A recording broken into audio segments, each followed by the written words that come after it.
begin with this mantra. Om Purnamada Purnamidam Purnat Purnamudachyate Purnasya Purnamadaya Purnameva Avashishyate. Om Shanti Shanti Shanti.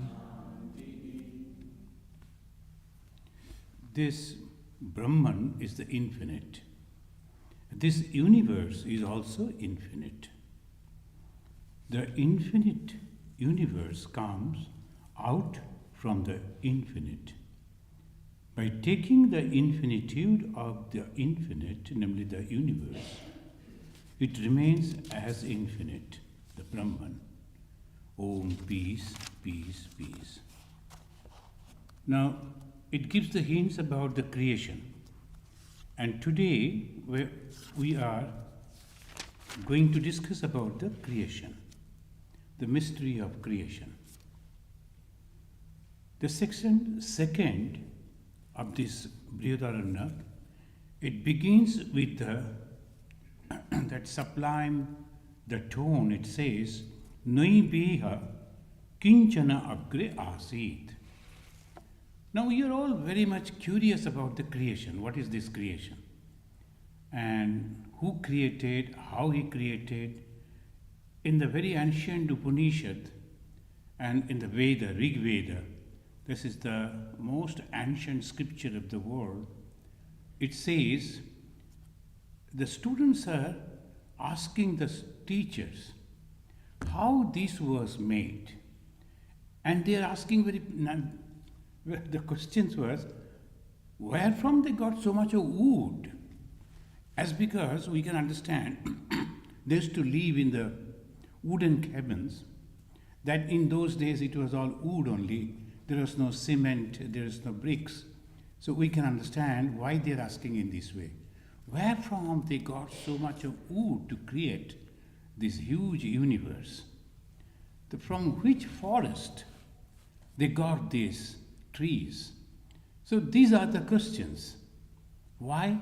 Because they had stipulated forest, this stipulated area, to use those forests or the woods for their own.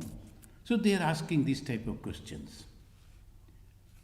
Now, slowly we can understand from this level, and they are going and reaching to completely a very sublime, high condition of thought. And they say, Na naibeha iha, na eva iha, naibeha kinchana agre asit. There was nothing was there before the creation. Beginning was nothing. Whatever the universe means the name and the form. Mrittuna eva idam abritam asit. They are using the word mrittu. Mrittu means the death. The death was there. Death means nothing remains. So to give that idea, there was nothing, they used the word mrittu, the death. So sometimes when you read like this, and they are, I think all of you are remembering, those who are following the Brhadaranyaka Upanishad, they are sitting in one place where they are going to have a sacrifice of horse. And now this Upanishadic rishis, that they are telling, you see that horse? Now look at the face of the horse, look at the head of the horse, look at the tail of the horse. And by that way they are going on giving some ideas on which they are asking to meditate. The eyes of the horse is the sun and the moon. The head is the east. And like that, we already read that portion. So go on meditating on that, not the thing that before you. So here, the Hindus, they develop two things. Though they are discussing about the completely without form, but they go through form. In the Hindu temples, we always find so many deities, so many images, so many pictures of gods and goddesses and holy people. And so many they will be following. But in fact, they know it is nothing, it is only all pervading consciousness. So, to take the mind to that level, slowly they are going on discussing Mrittuna eva idam abritam asit. The universe was covered by the death alone. And what is death? How the ordinary people will understand? They say, Ashanaya. It is a hunger. When you are hungry, there is no food, there is no water, how do you feel? It's like the death. There's a the condition is such, there is nothing in this world. And from here, they are taking us, tata mana akurata atmanisyamiti, that mind created, may I possess a mind. Now I will ask you to pause a little and imagine that one idea is going on, that is a horse standing before us, and it has to be sacrificed. And they are decorating the horse. In the front, they are keeping a golden cup, at the back, a silver cup, and they are decorating the horse.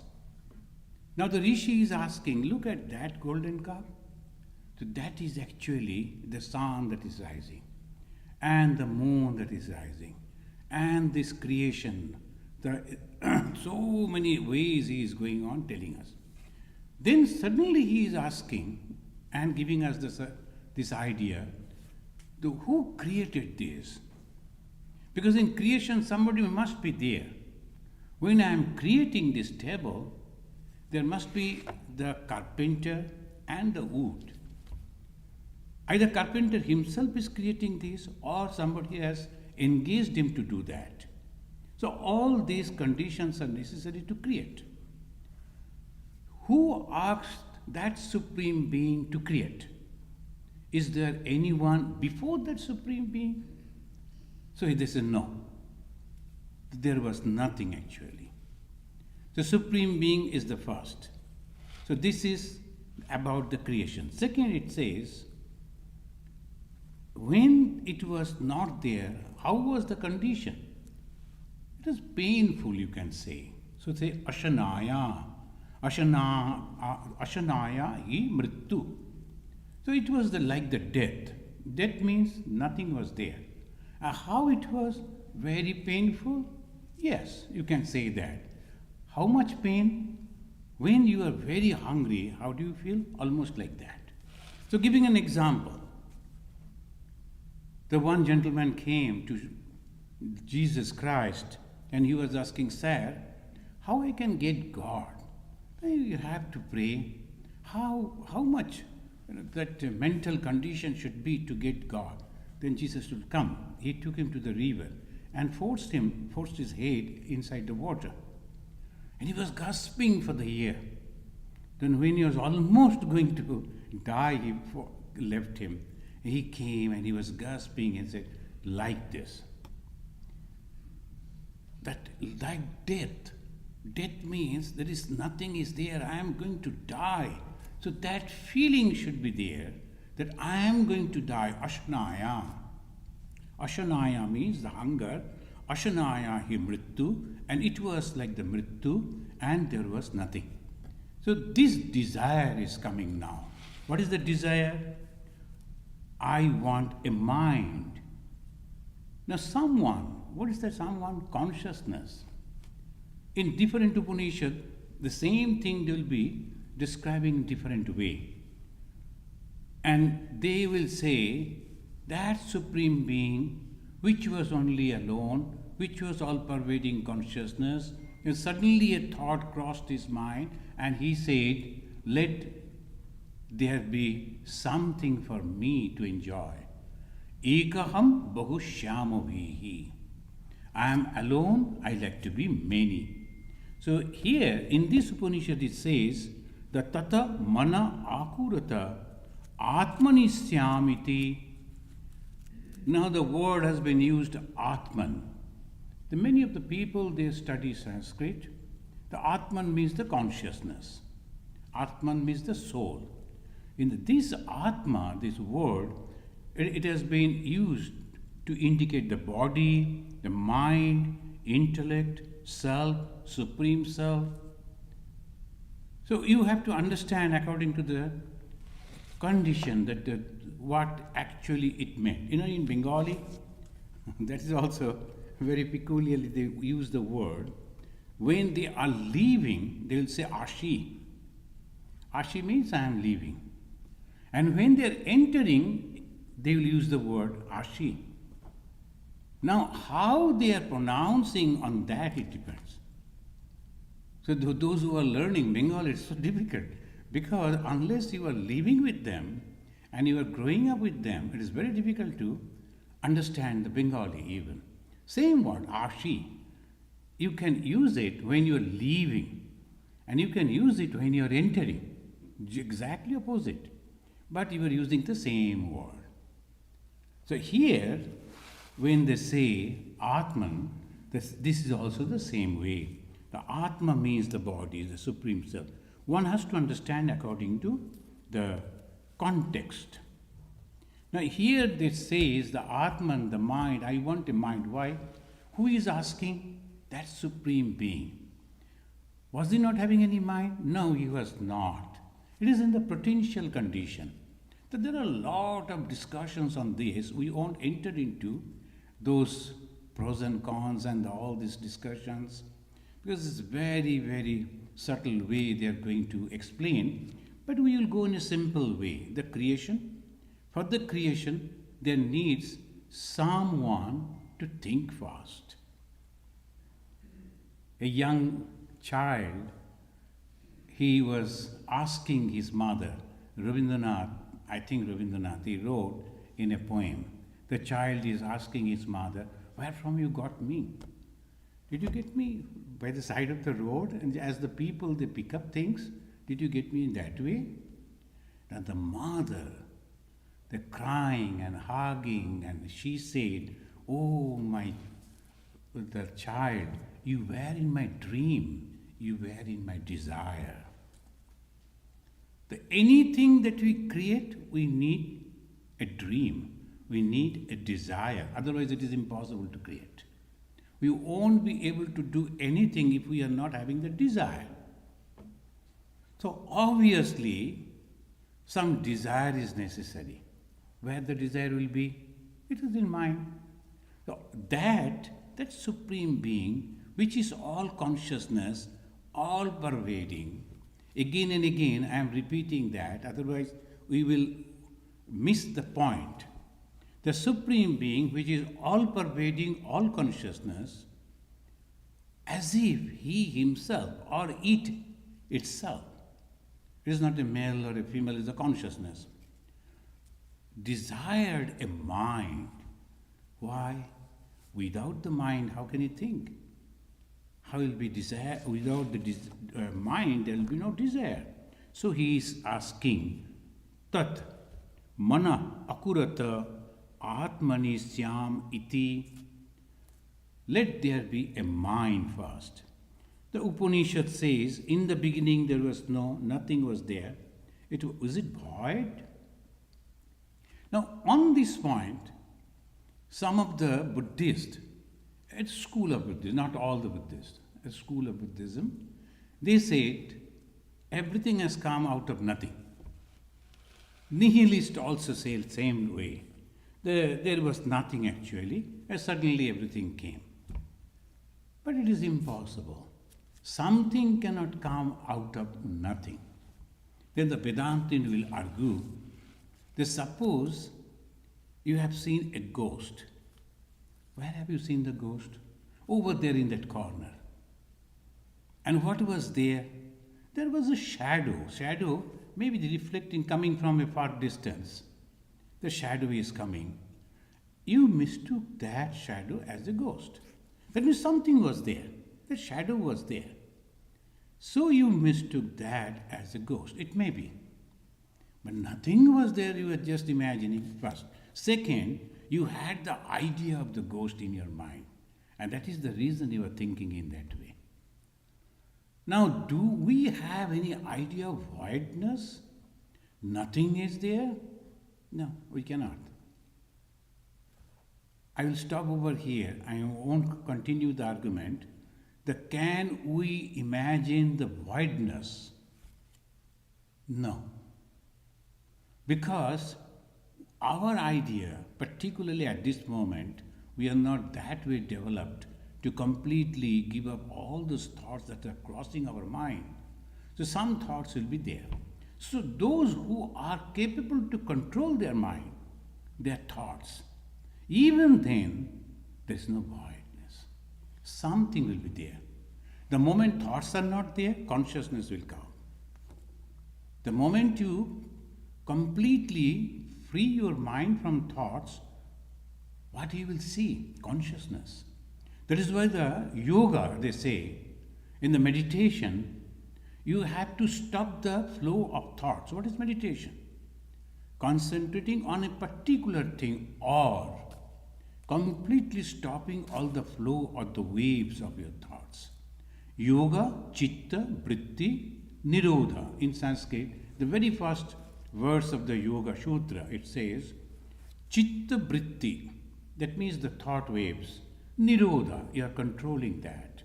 And that is called the yoga. And the moment you do that, moment you can do that, immediately the consciousness comes. So Vedantin will argue that is not the real meaning, because Upanishad also says, Mrittuna eva idam abritam asit. There was death, the cosmic mind of the Hiranyagarbha. So what is that cosmic mind? Hiranyagarbha. Another Sanskrit word they are mentioning. What is this Hiranyagarbha? Every philosophy has to solve the mystery of creation. Now, I am going to another thought. Every philosophy has to solve the creation. What is that? Creator, creation, and the relation between the creator and the creation. That you have to solve. Now here, see, Dhammananda Mahathera, I was just reading one of his writing. He analyzed that there are 3 schools of thought explaining the origin of the creation. So there I found, so I am just quoting from there. Of course it is there. First school will say origin comes from nature. There is a science, they say. Origin comes from nature, the Big Bang theory and all that. Second, God created everything. Where from the God came? To that they won't answer. They don't ask this type of question. You will be punished. So this is the sacrilege. You cannot ask in that way. God has created it. The second thing. Third, they say creation has no beginning and no end. We also subscribe to that thought, Buddhist also. This Dhammananda Mahathera is a Buddhist, and he is mentioning that Buddhist subscribes to this thought that creation has no beginning and no end. I think in my previous lecture, I was giving that idea. The one person he wrote, or someone was asking me, when in my first birth, because we believe in karma theory, the birth means depends on the karma. In my first birth, when I was not having any karma, then how it is that I was born? The birth is because of the karma, because of the desire. But in the first birth, I was not there at all. So where from the desire came? What desire will come? How it is? So the Swami Vivekananda said, Hindus are bold enough to say, we do not know the first of the creation. When the creation began, it is eternal, it's going on.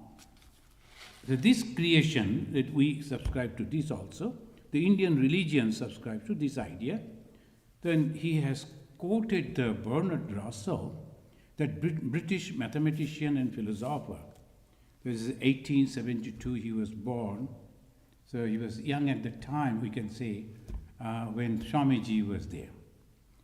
So there is no reason to suppose that the world had a beginning at all.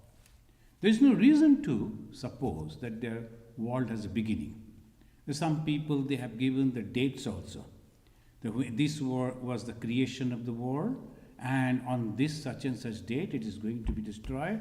And in the medieval time, if you see, some of the movies are also there. Suddenly some people will start telling, and that the last day has come, so do this, do that.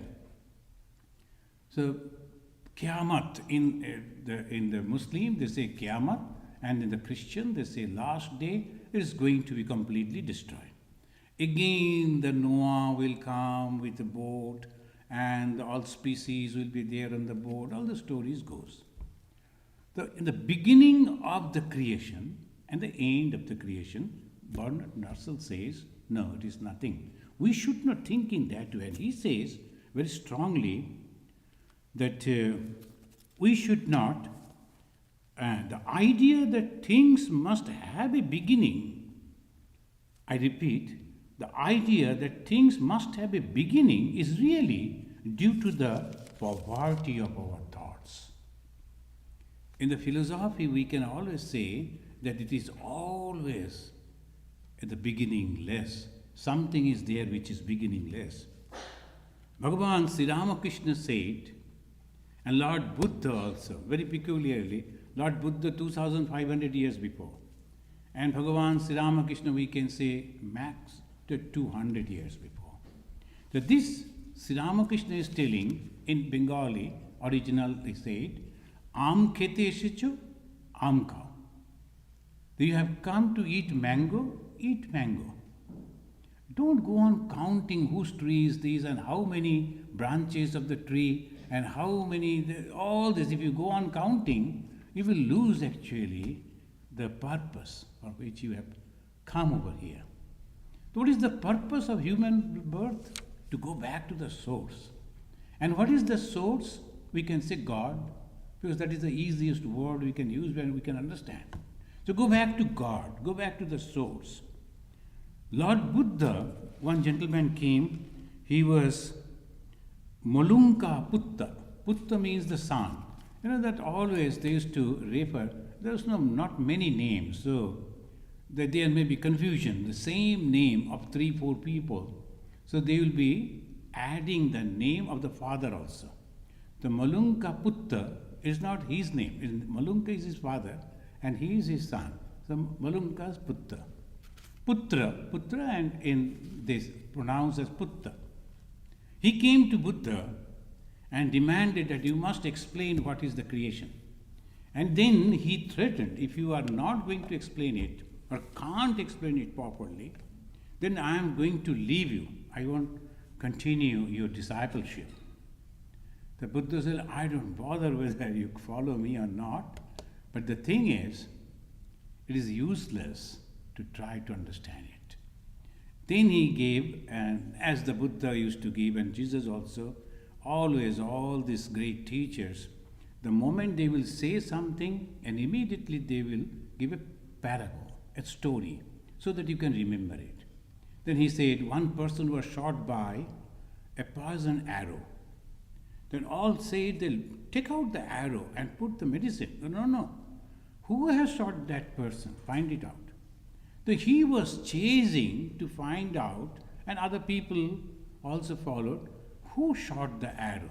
In the meantime, the poison started working in his body, and when they could find the person who shot, by the time the man was dead. So Buddha said, what is the purpose of finding the source? First, cure yourself. then if it is possible, you can go. Bhagavan Sri Ramakrishna said, that suppose you go to a landlord, a king, and you are inquiring in his office to his ministers how much property this man is having, how much wealth he is having, how much gold, how much this, how much that. You won't be able to collect all the correct information. It's not possible. In those days, the right to know that one law is there, a right to know the truth, something like that is there.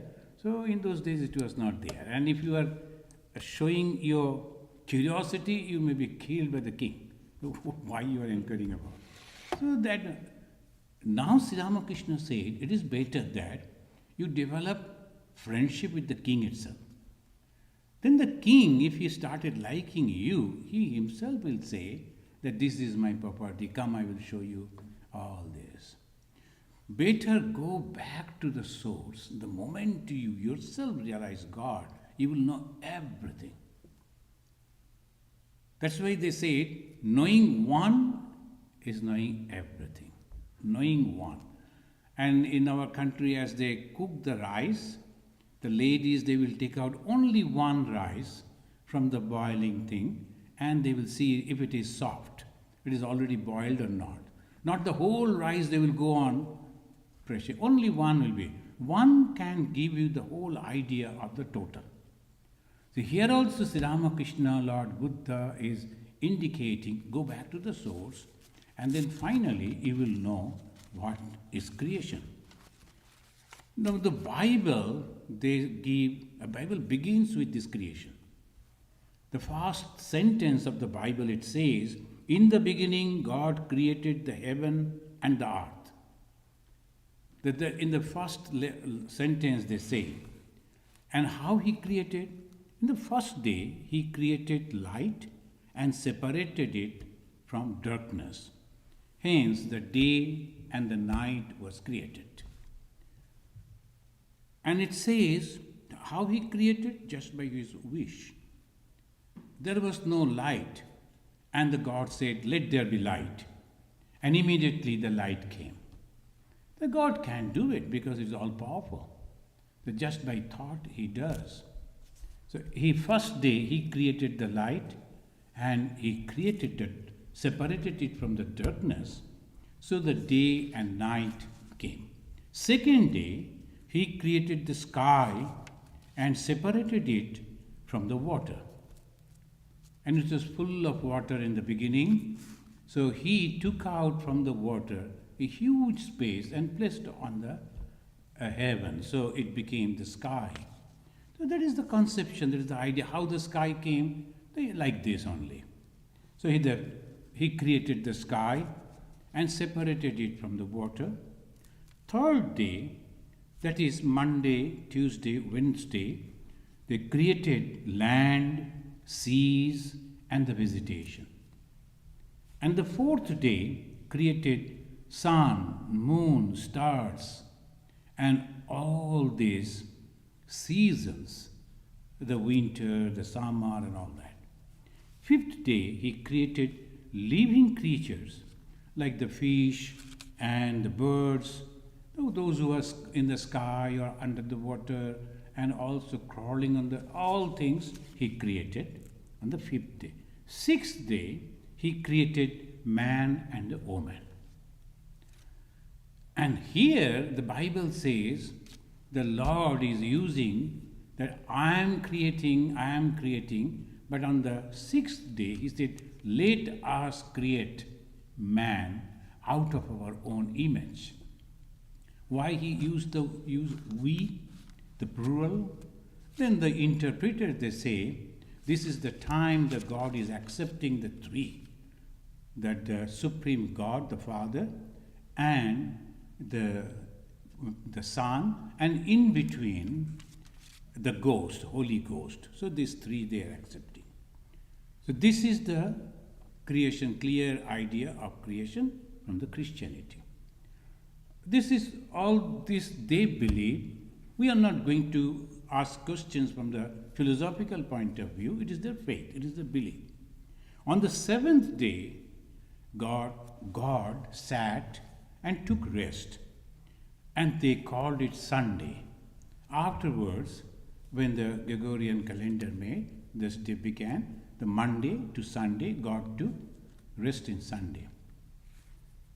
Jewish, they also say it almost the same way, but they say God created the world with a purpose known to Him. We don't know why. That's true. We don't know why God created. But how He created, it never went into the details. But they say He established natural laws that governed the world and imposed a moral, religious set of requirements upon the man. That is their creation. God created because He wanted, and why He wanted we don't know. But for us, the human being, He has given a rule, 10 commandments and all that. You have to follow that, that's all. So this is the way they think. The Quran say the same as the Christianity, almost the same repetition of the Bible, only they have changed the date of rest. And there they said it is not Sunday, it is Friday. Now very peculiarly, if you notice, we find that it is Sunday for the Christians and Saturday for the Jews. And the Muslims came last, so they went one step above and they declared it is Friday. So Friday for the Muslims, Saturday for the Jewish, and Sunday for the Christians. God took rest. But the Hindus, they say God never takes rest. Because if He is closing His eyes and taking the rest, and immediately whole thing will be destroyed. So our idea, as depicted in a beautiful way in the Jagannath, the image of the Jagannath, the big two eyes without having any eyelid, that shows the God is not closing His eyes, constantly observing. So this is the way they say Buddhism world is a samsara. And the samsara, it is the circle, and it goes from birth to death, death to birth. That goes on. Don't waste your time, the Lord Buddha said. He was a very practical type of person. So he never went with all these things. So that's why the Swamiji said, for the ordinary people, some rituals are necessary. Including Shankaracharya, after telling all this high philosophy, he understood for the ordinary people, we have to have something so that they can understand and can hold on. So he introduced all the stotras, and many of the stotras, and by that way one can worship the God and goddesses. The Buddha, there, he of course he was having a lot of time. He passed away in 80 years when he was 80, but he didn't give any ritual for the people. Now the Buddhism is full of rituals. That is the problem. The Lord thought the people will carry on with only the philosophy, but people cannot. The majority of the people, they need something to hold on. And to holding on means the ritual. Ritual is the fasting. That is the weakness of the Buddhism. And afterwards they introduced rituals as because the Lord didn't say anything. It was introduced wherever they liked and whatever fashion they liked. So all this incorporated. But the Buddha is a very practical person, and he said, you better utilize your time to find out how you can go beyond the circle of birth and death. Because this is the problem. When we are born, after that, almost the whole life we suffer. Before birth, we are in the womb suffering. After birth, we cannot support ourselves. We are depending on someone, mother or whoever, and then we are suffering. Then till we become young and strong and can support myself, then comes different type of suffering. In the social and the economical and these and that, all through the suffering. That's why the Buddha said, the full of suffering. The whole world is full of suffering. The life is nothing but full of suffering. But now comes the Hinduism.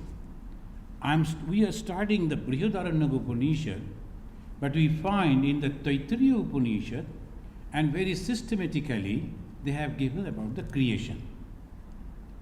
But before the creation, one word they are using, that we have to understand first. And they say in the second Bulli, the first, the Anubhag, that is the chapter, it says, Om Brahmavid Apnoti Param.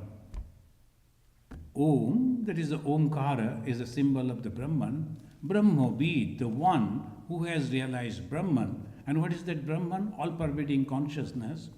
Apnoti, he realizes Param, Supreme. That means knowledge of all-pervading consciousness comes to one who has realized that Brahman. And he who has realized the Brahman has realized the Supreme Brahman also. Why two? Now here, the same consciousness, which is all-pervading, as if. Now here the word used as if. Shankaracharya also said as if. Eva, Shankaracharya used the Sanskrit word Eva. Eva Manushya, that is all these supreme, our God incarnated people that you see, Eva. And when you look at their life, we also understand, oh yeah, that is possible. Because after the crucifixion, the Lord Jesus got up and he said to his mother, hello lady, don't cry for me, but enjoy that you got me as your son. So how could he do that? Different type of explanations are there. Bhagavan Sri Ramakrishna, after his mortal body was burnt, the people were crying, particularly Ma Saradamani Devi. He came, appeared and said, why you are crying like an ordinary woman? Do you think I am dead? Where I will go? I just changed my body, that's true. But I am remaining. So this is Hinduism. The continuity of the Atman, the consciousness. Ordinary people, they can't do that. Why? Because of that desire. Desire for the body, desire for the enjoyment, desire for the objects. Their whole mind is covered with the mud. So though the reflection of the light of consciousness is there, but it is not reflecting because it is completely covered with the mud, as they say in the scripture. It is the desire. So many varieties of desires. But those who have completely, they have been able to give up the desires. The mind is just like the mirror. Then the reflection comes and they are enlightened. They understand, oh, this is the reflection coming. So they go back. So when they go back to that consciousness, they realize the Brahman. And there it mentioned, Brahmavid apnoti param. Apnoti, he realizes the Supreme Brahman. This same idea we find in the dualist also. The Supreme, that Vishnu, he is not doing anything. Vishnu has created out of his own. He just thought that I have to have the creation. But who will create? Then he thought and created Brahma. Those who are familiar with this name, the Brahma, the four heads, that means he gave the knowledge, total knowledge, all the Vedas, Rig Veda, Sama Veda, Yajur Veda, Atharva Veda, all these Vedas. Now one gentleman, he said that I like to come and understand Hinduism. I told, okay, you can come. A lot of books are there, but it is so difficult. Why? Because you have to understand it from the root. Otherwise, unless and until you are leaving, it's so difficult. They are saying something, they're practicing something else. The four-headed Brahma.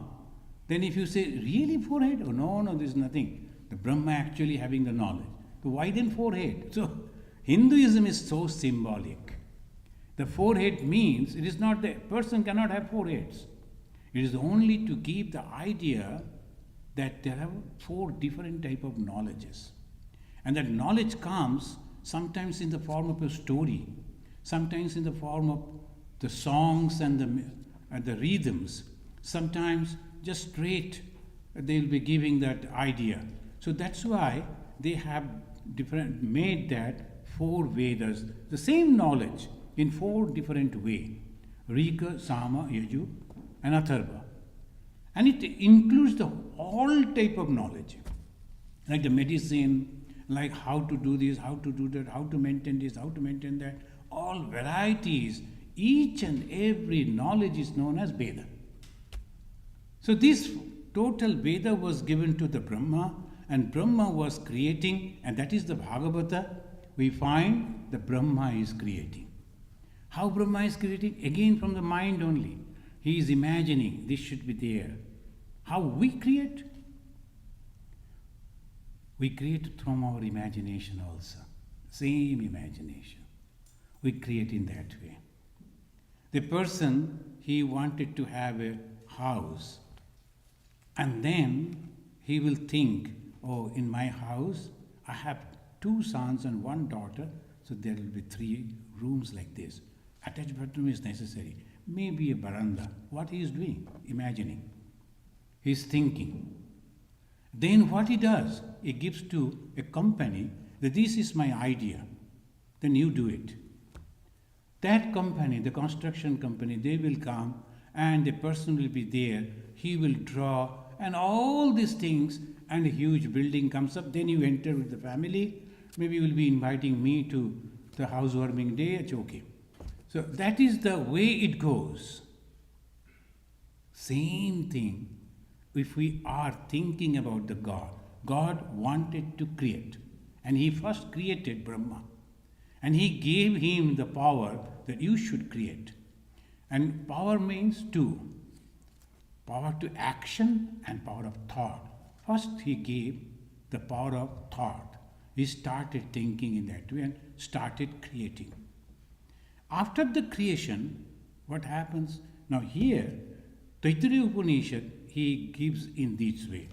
He says first, he gave the knowledge of Brahman. What is the Brahman?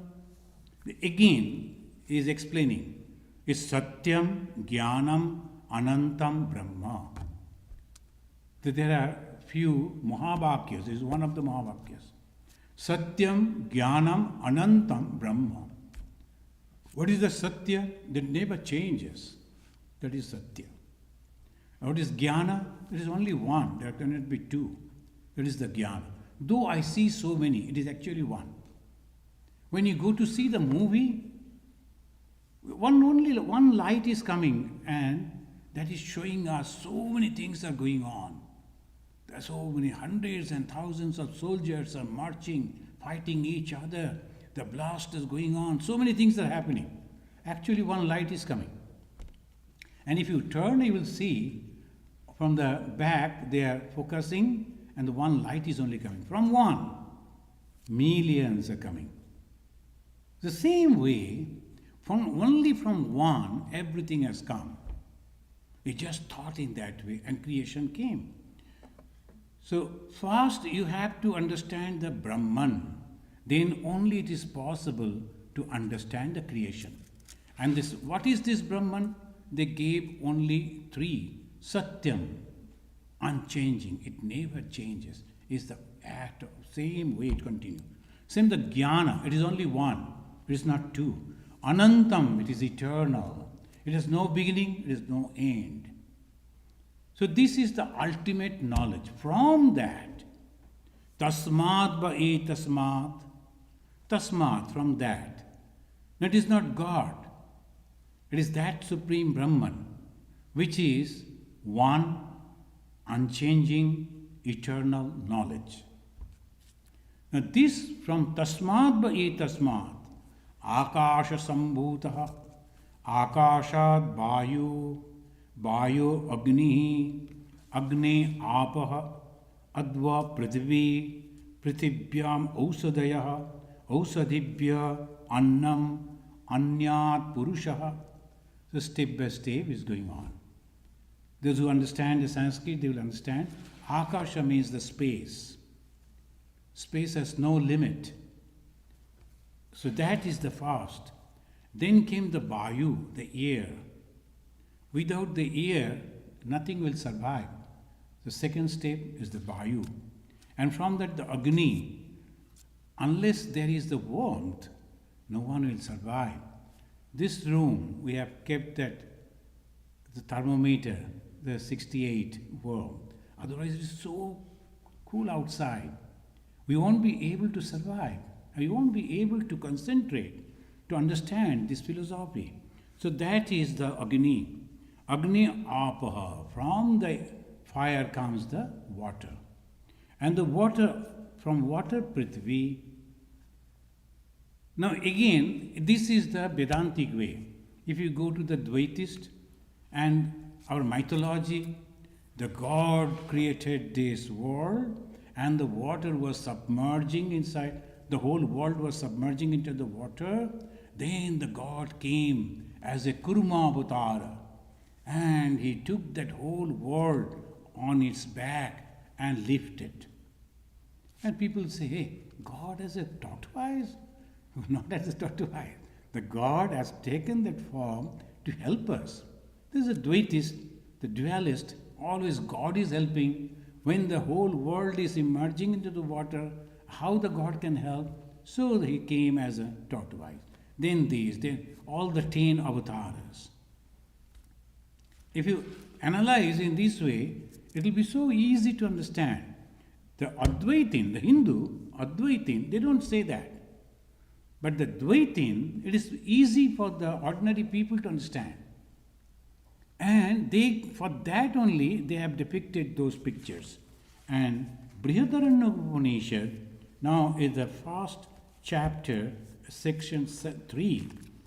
We will just read and we conclude. It says,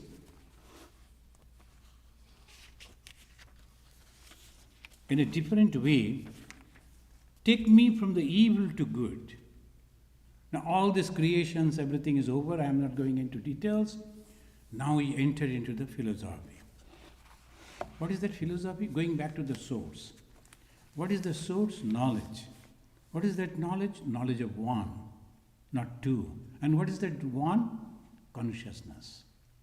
So when you go back to that, then all problems are solved. So prayer, take me to the evil, from the evil to good.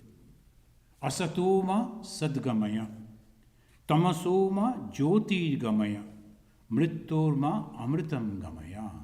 This is from this Upanishad. It says, take me from the evil to good, take me from the darkness to light, and take me from death to immortality. What is the death? Samsara. What is the samsara? Constant changing. So friends, in the next Sunday, we'll be starting from here, how the Upanishad, they started with a very ordinary idea, then slowly, horse sacrifice. The people will wonder, what is it? Brhadaranyaka Upanishad beginning with the horse sacrifice. And the horse, no one can do that, only kings can do. So by that way. And then slowly taking us. We should understand that it was composed long back. So there was nothing. That naturally a horse was a rarity. Ordinary people, it was impossible for them to acquire. Only the rich people could do. So for them, that was very interesting. So they are depicting, attracting their mind to this. Nowadays, horse sacrifice we cannot think of. Immediately the government people will come and say, are you going to do it? We are only reading. So naturally, the horse sacrifice is a completely different idea. In those days, it was very attractive, starting with that idea and attracting the mind of the ordinary people and slowly taking it to philosophy. And what is that philosophy? Prayer. What is that prayer? Asatoma sadgamaya. Asata and sat. Tamasoma jyotirgamaya. Mritturma amritam gamaya. And amrit we do not know, but mrittu we know. Ignorance we know. Darkness we know. So they are giving us the idea that this is the way you have to go. So this unique conception of the rishis, how to help the ordinary minds. So we appreciate that. In the next Sunday again, we will start from here. Thank you. Tomorrow's one devotee, Akash Ravi, she has a 5-part question. 5 questions. First question is, according to Sri Ramakrishna, it is not okay to say I am Brahman before realization. Then why do Jnana Yogis are practicing Aham Brahmasmi? Actually, Sri Ramakrishna never said in that way. He said, if you are not ready, then it is better that you don't follow the path of knowledge. Aham Brahmasmi, when you are saying, before that you have to practice all those. Shama, Dhamma, Upurati, Titiksha, Shraddha, Samadhana, all these basic things you must complete. Now, suddenly one person who has not completed his school level, if he comes and wants to get admission in a very famous university, what will happen? Now his father is an influential person and a lot of money, it's okay. He get admission in a very high school. Then ultimately all the money will go and he won't get any certificate, no knowledge. Sri Ramakrishna, when he is mentioning only for those who are not capable. But suppose somebody is capable. Somebody has that knowledge, has that capacity. And in the previous birth, he has already practiced all these negations. Now his mind is pure. Why not? He can practice that. The Jnana Yoga is a path, valid path, but not for all. But those who can, capable, they should follow the path of Jnana. Sri Ramakrishna never asked, you should not follow. No, not like that. Second part, I worship Shiva, but I have noticed that those who are worshipping Shiva, they are practicing Jnana Marga. They want to see him as Shiva, self-realization. That is the Shiva means Jnana. The Shiva means auspiciousness. And what is auspiciousness? Auspiciousness means when your mind is completely free from worldly desires. Anything worldly, if the desire is there, you can never become auspicious. Auspiciousness doesn't mean sprinkling of the holy water or fasting, or they are all external. But auspiciousness means giving up all worldly desires. And then only you can go to Shiva. And if you look at the Shiva, his life is completely that. He is not having any desire. So those who are worshipping Shiva, they are worshipping the knowledge only. Part 3, in Kashmir Shaivism, I also find that they are worshipping Shiva to get self-realization, but my bhava to Shiva is bhakti. I see him as my Lord. Another concept is Jiva Shiva is Shiv Shiva. That is also okay. Now I should say, don't worry about other people. If the Kashmiri Shaivism is following that, don't worry about that. Let them do. You practice the Lord Shiva as your own God, and what Shiva could do, Parahita Premonaya. You must have read that stotra composed by Swami Vivekananda. Parahita Premonaya Prana Pracheda Pritam. Happily, the Shiva was ready to sacrifice his life for the betterment of others. That is Shiva. Happily, he used, that is the story it goes. When the venom was coming, poison was coming, who came to save the whole universe? It is Shiva. That is Shiva. He never wants anything, but he is ever ready for the help of others. So if you are worshipping the Lord Shiva, and if you are worshipping him as your Lord, personal God, of course you should also have these great qualities of the Lord Shiva. Now sometimes some people, they worship Shiva only to smoke hemp. Then that is also another part. I don't know whether Shiva is to have that or not, but these people they have introduced, and they are very happy with that. Don't follow like that. Thank you. Part 4, Bhakti, Jnana, Karma. Which one should I select? Or do I do all of these step by step? This is as because you again and again you are mentioning that you are a bhakta, that give stress on that particular path, the bhakti. The bhakti means I have a god or goddess. I believe the existence of that god and goddess, and I believe strongly that when I am praying, my all prayers are reaching to that god or goddess, and I will be protected by that. That is the bhakti. That will be good for you. But Swami Vivekananda introduced in the modern day as because we cannot constantly go on praying like that great sages previously used to do, that Mirabai and all. It is not possible, 24 hours praying. So, Swami Vivekananda introduced the 4 yogas together, Jnana, Bhakti, and Dhyana, and Yoga. So, you can follow that too. In the morning when you are getting up, you are meditating and praying, and afterwards you are going out and doing the work. Whatever the work you are doing, actually you are helping the society. Suppose you are a police person looking after something, you are helping the society. Suppose you are a doctor, you are helping the society. As a teacher, you are helping the society. Helping the society doesn't mean that you have to go and feed only the poverty-stricken people. That is not. That is a different special type. That is called relief. But any work that you are doing, including those who are researching in the laboratory, we don't find them. But they saved the world from the terrible pandemic that, and in 2 years only, within 2 years, they came out with the solution. And the millions of people could survive because of them. We do not know them. What is their name? But the companies only, they have taken the medicine, they have introduced it in the market, whatever it may be. Those who were working at that time in the laboratories are not, they are also serving the people.